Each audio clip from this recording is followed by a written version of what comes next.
الحمد لله نحمده ونستعينه ونستغفره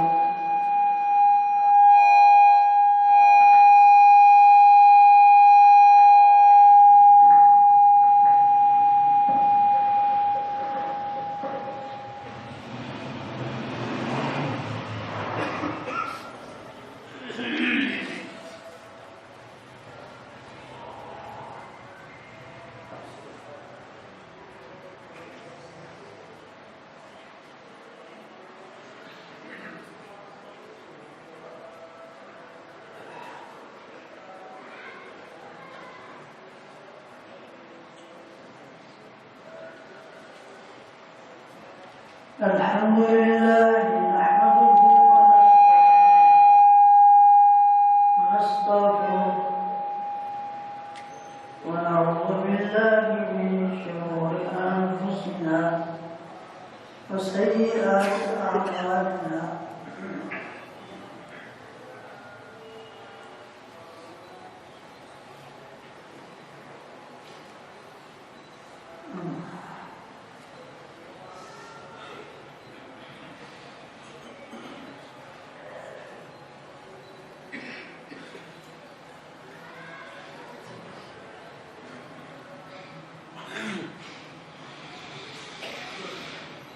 من يهده الله فلا مضل له ومن يضلل فلا هادي له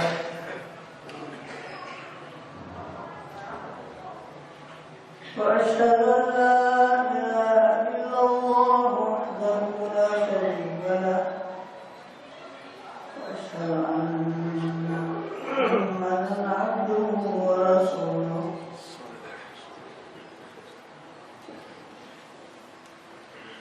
أرسله بالهدى ودين الحق ليظهره على الدين كله وكفى بالله شهيدا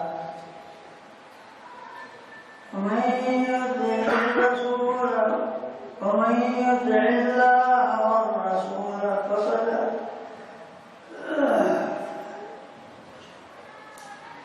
فقد رشد واهتدى ومن يعص الله ورسوله فقد ضل وغوى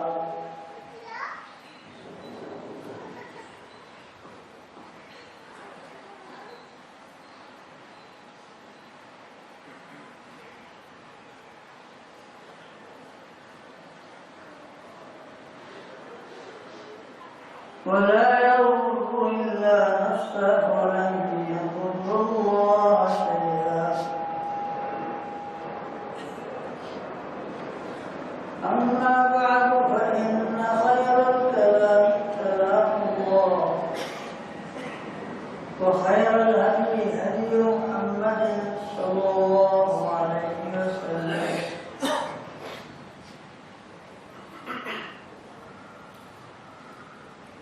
وشر الأمور محدثاتها كل محدثة بدعة وكل بدعة ضلالة كل ضلالة في النار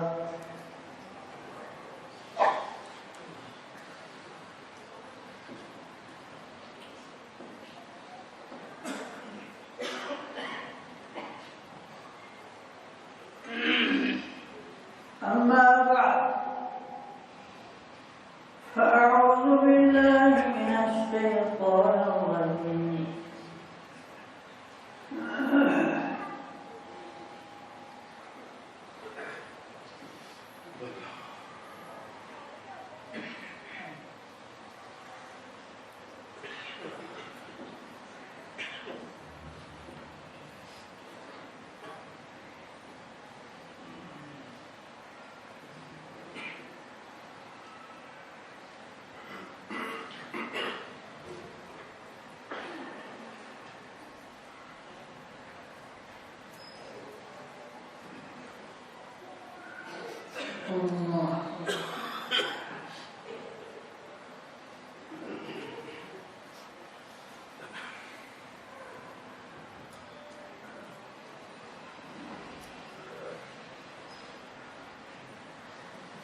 أما بعد فأعوذ بالله من الشيطان الرجيم بسم الله الرحمن الرحيم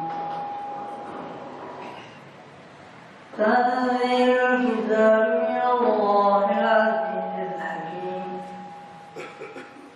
إنا أنزلنا إليك الكتاب بالحق فاعبد الله مخلصين له الدين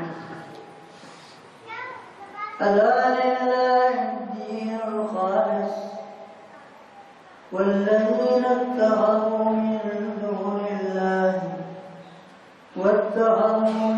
دونه أولياء ألا إن لله الدين الخالص والذين اتخذوا من دونه أولياء ما نعبدهم إلا ليقربونا إلى الله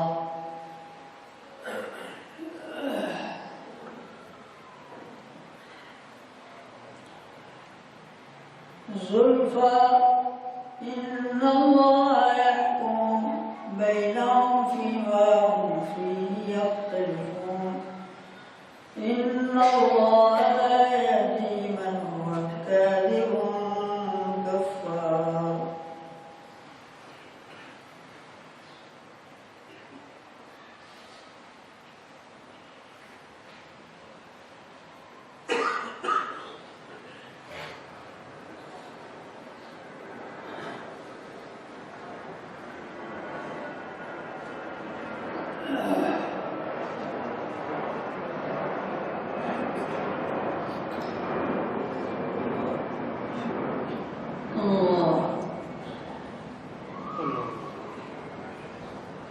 تمام حمد و ثنا تمام شکر و سپاس تمام تمجید و تعظیم اللہ وحدہ لا شریک لہ کے لیے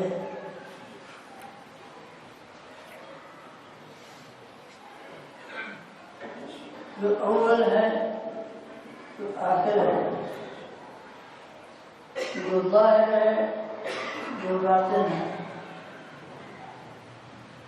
اور وہ عزیز ہے اور وہ غفور ہے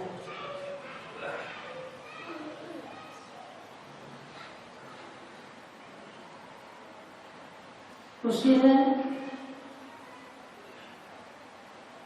ساری کائنات کو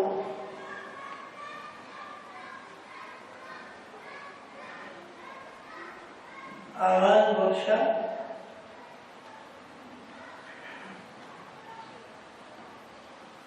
اور اسی کے کلمے کے ساتھ اور اسی کے حکم کے ساتھ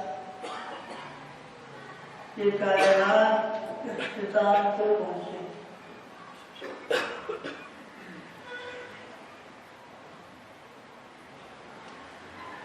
کما اول خلق نعید جیسے ہم نے دنیا کا آغاز کیا اسی طرح اسے واپس کریں شٹ اپ کریں وعدنا علینا یہ ہم پر وعدہ ہے اور ہم نے ایسا کرنا ہے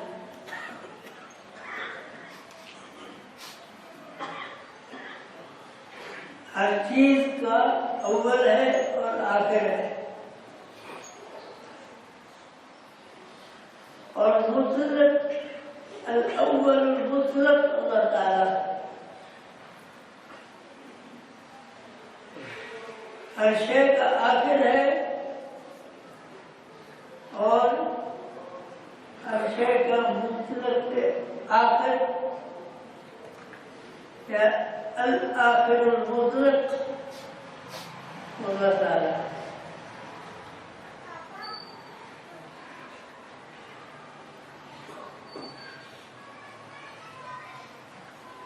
اور یہ انسان اپنے کام میں بھی دیکھ سکتا ہے.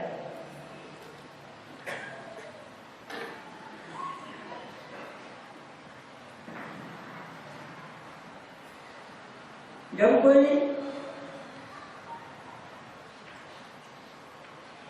اپنے ہاتھ کا لکھا ہوا دیکھتا ہے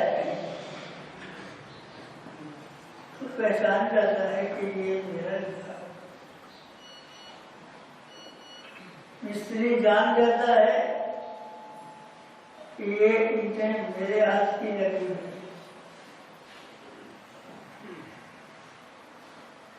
اور یہ لکڑی میرے ہاتھ کی جڑی ہوئی.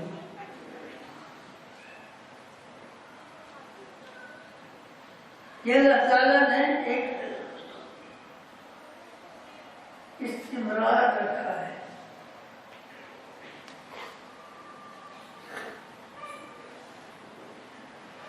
اول اور آخر میں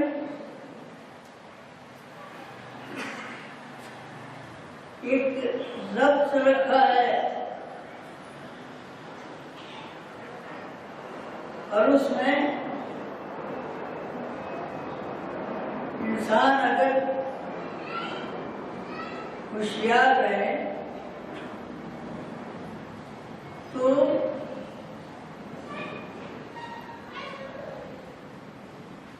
پاؤں ڈگمگانے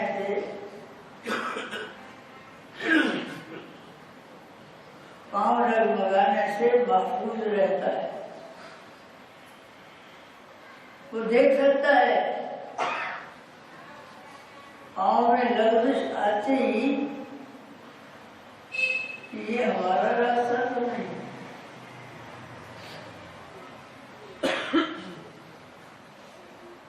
بالکل پہلی منزل وہ محسوس کرتا ہے. دل میں محسوس کرتا ہے, آنکھوں سے دیکھتا ہے.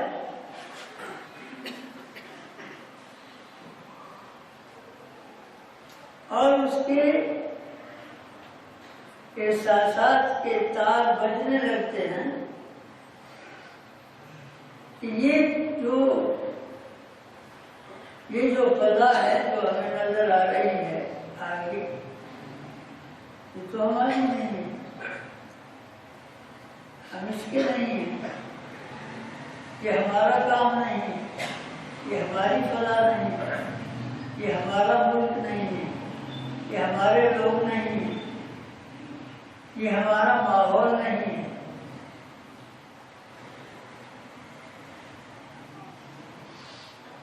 اس لیے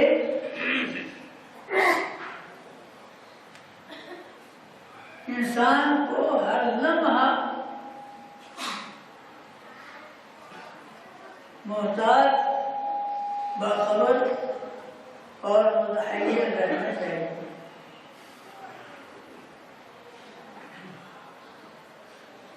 باخبر رہنا چاہیے.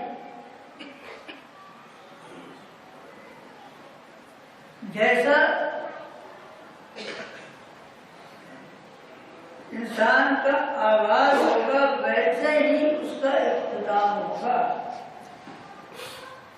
کہتے ہیں نا گڑ گرنے کے آبھرن, کہ کسی کام کا اچھا آغاز جو ہے وہ آدھی کامیابی ہے. یہ بات ایسے ہی نہیں ہے, کیونکہ آغاز کا بڑا دخل ہے انسان کے ساری عمر کے رویے پر.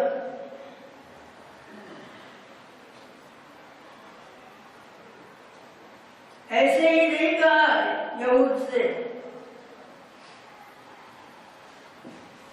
وَلَا تَكُونُوا أَوَّلَ كَافِرٍ بِهِ وَلَا تَشْتَرُوا بِآيَاتِ اللَّهِ ثَمَنًا قَلِيلًا. کہ دیکھو میں تمہیں سنا رہا ہوں، اللہ کا پیغام سنا رہا ہوں۔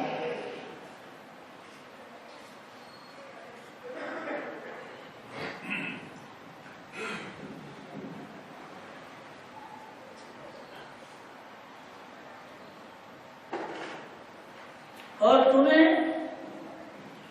اس بات کا علم بھی ہے کہ قرآن اللہ کی کتاب اور محمد صلی اللہ علیہ وسلم اللہ کے رسول ہیں۔ وَلَا تَكُونُوا أَوَّلَ كَافِرٍ بِهِ، اس پر ایمان لاؤ، اس کی گواہی دینے والے بنو، اس پر ایمان کا ثواب لانے والوں کا اجر عظیم حاصل کرنے والوں میں سے بنو۔ وَلَا تَكُونُوا أَوَّلَ كَافِرٍ بِهِ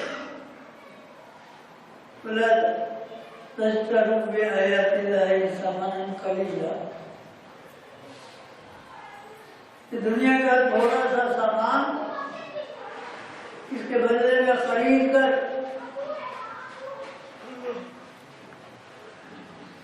کفر میں سبقت نہ کرو، بلکہ تمہیں چاہیے کہ اس ملک میں اسلام لانے والوں کی بنیاد پر،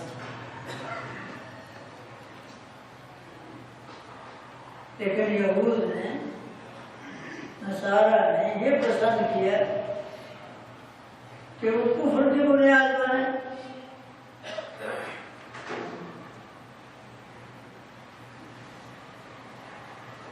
تو یاد رکھیے، ایمان اور جنت اللہ کی ہدایت یہ ایسی سستی چیز نہیں ہے کہ انسان اس سے بھاگے اور وہ ایسے نصیب ہو جائے۔ ہاں، دنیا نصیب ہو جائے۔ فرمایا رسول اللہ صلی اللہ علیہ وسلم کہ اللہ تعالیٰ دنیا اس کو بھی دیتا ہے جو اس کی خواہش رکھتا ہے، اور اس کو بھی دیتا ہے جو اس کی خواہش نہیں رکھتا ہے۔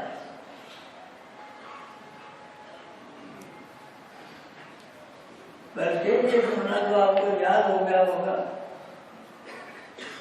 کہ نہ چاہنے والوں کو اللہ تعالیٰ زیادہ عطا فرماتا ہے۔ دنیا ایسی چیز ہے کہ جو نہ چاہے، جو نہ چاہتا ہو اللہ تعالیٰ اسے زیادہ عطا فرماتا ہے۔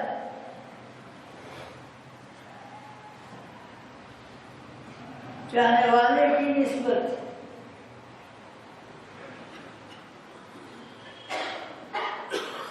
اور جو اس کے پیچھے بھاگتا ہے کہ یہ اس کو خود بچی کے پیچھے لگائے۔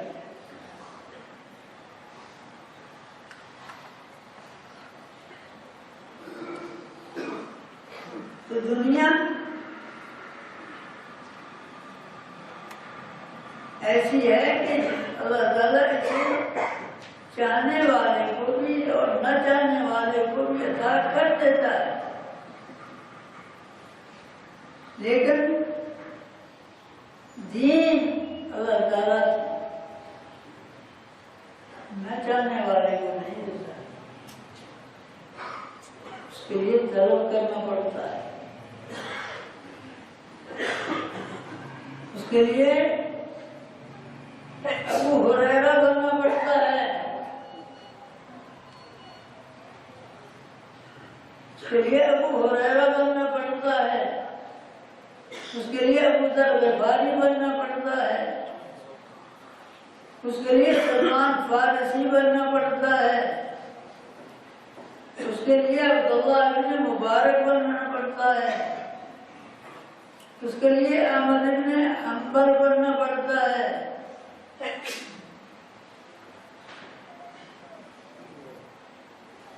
اس کے لیے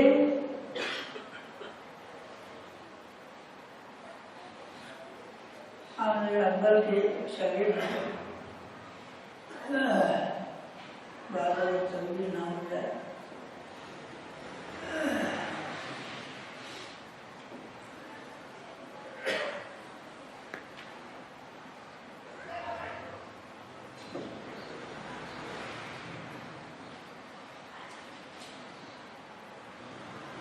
دمشق سے تھے، دمشق کا علاقہ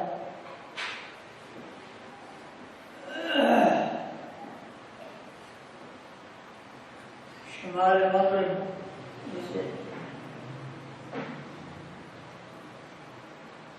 ہم مراکش کہتے ہیں۔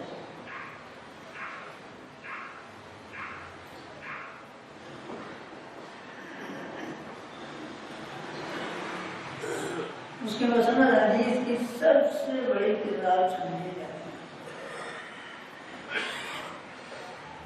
ہے۔ امام احمد بن حنبل کے ہاں حدیث حاصل کرنے کے لیے آئے، اور زمانہ وہ تھا جب حضرت امام احمد پر حدیث بیان کرنے پر پابندی لگ چکی تھی۔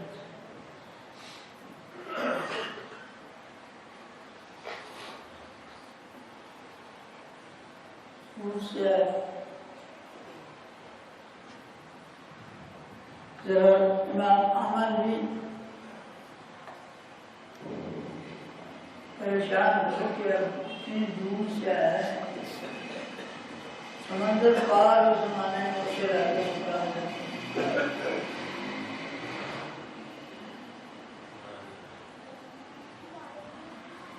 تو کس طرح اس کا انتظام ہو؟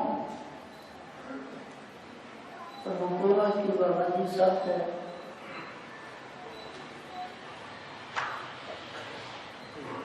بغاوت کا رواج نہیں تھا،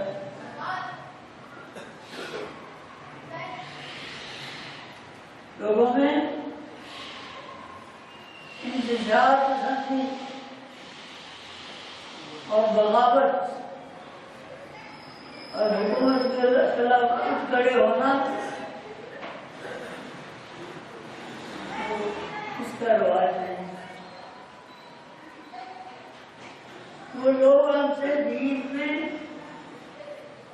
کمزور نہیں تھے، لیکن انتشار سے بچ کہ انتشار سب سے بڑا فتنہ ہے۔ جتنے دین پر جتنے مسائل پر گزارا ہو رہا ہے نا، گزارا ہو رہا ہے، اسی پر گزارا کرو۔ دین کے زیادہ مسائل کی تلاش میں اپنے آپ میں پھوٹ نہ ڈالو، یہ بڑا نقصان ہوگا۔ وہ امت نہیں رہتی۔ تو خیر حضرت بقی ابن مخلد ان کا نام ہے، رحمہ اللہ ورضی عنہ۔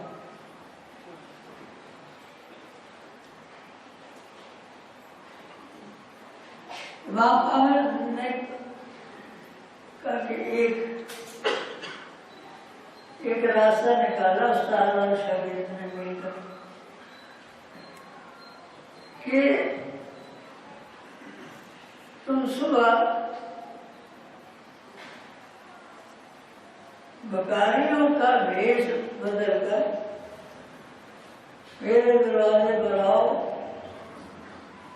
اور کہو کہ اللہ کے لیے کچھ اللہ ہے۔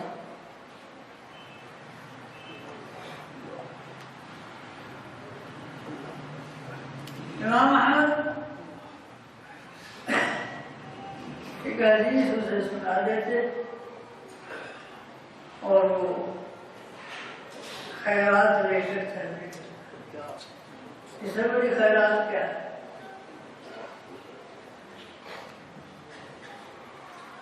3 سال اس طرح اس بندے نے علم حاصل کیا۔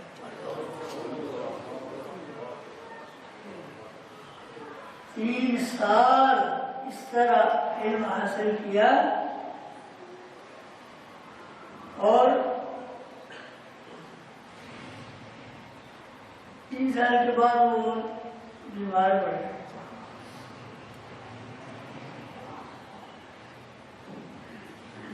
اب امام احمد رحمہ اللہ رضی اللہ اپنے اس شاگرد کی تیمارداری کے لیے جا رہے ہیں، سارا بہت زیادہ پریشان ہے، حیران ہے کہ امام صاحب تو کبھی خلیفہ کے پاس بھی نہیں جاتے، امام صاحب تو کسی کے در پر نہیں جاتے، یہ کون ہستی ہے جس کی عیادت کے لیے امام احمد یہ جمع ہے، پورا بغداد ساتھ۔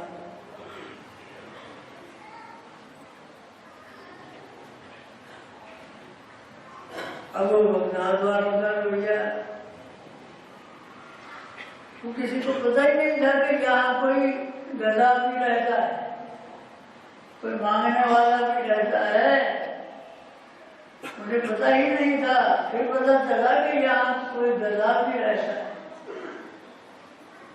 کوئی شاہوں جو بادشاہوں سے بڑھ کر۔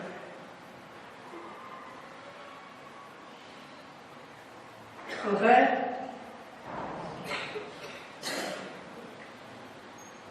امام صاحب نے اس کی عیادت کی، تو باقی کہتے ہیں کہ میں سوچ رہا کہ یہ کیا ہوا، یہاں تو مجھے کوئی جانتا نہیں، تو ایک ایسی ہلچل ہے صبح سے کہ وہ جیسے کسی بڑے آدمی کے آنے سے پہلے ہوتی ہے نا، ہم بھی رونق ہے، لوگ بھی لوگ ہیں، اب ہجوم ہے۔ پھر ہمیں پتہ چلا اور وہ کہتے ہیں کہ اس کے بعد سے اور جو ہوٹل والے تھے نا جن کے پاس میں ٹھہرا ہوا تھا، ان کا رویہ بھی مجھ سے بدل گیا کہ یہ تو کوئی وی آئی پی ہے، ہم جسے عام مسافر سمجھ رہے تھے تو یہ تو وی آئی پی ہے، تو پھر اس کا احساس ان کا رویہ بدل گیا۔ ہاں تو اس طرح لوگوں نے علم حاصل کیا اور آئندہ نسلوں تک پہنچایا۔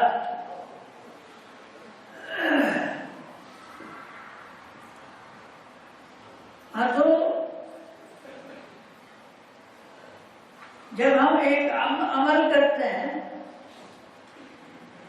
تو اس کے اول کا، اس کے درمیان کا، اس کے آخر کا باہم ربط ہوتا ہے، اس لیے انسان کو ان تمام مراحل میں باخبر رہنا چاہیے۔ اگر شروع میں بھٹک جائے پھر اس راستے پر ہی نہیں چلے گا، اگر پھر درمیان میں چلا جائے تو پھر کسی اور راستے پر جا نکلے گا۔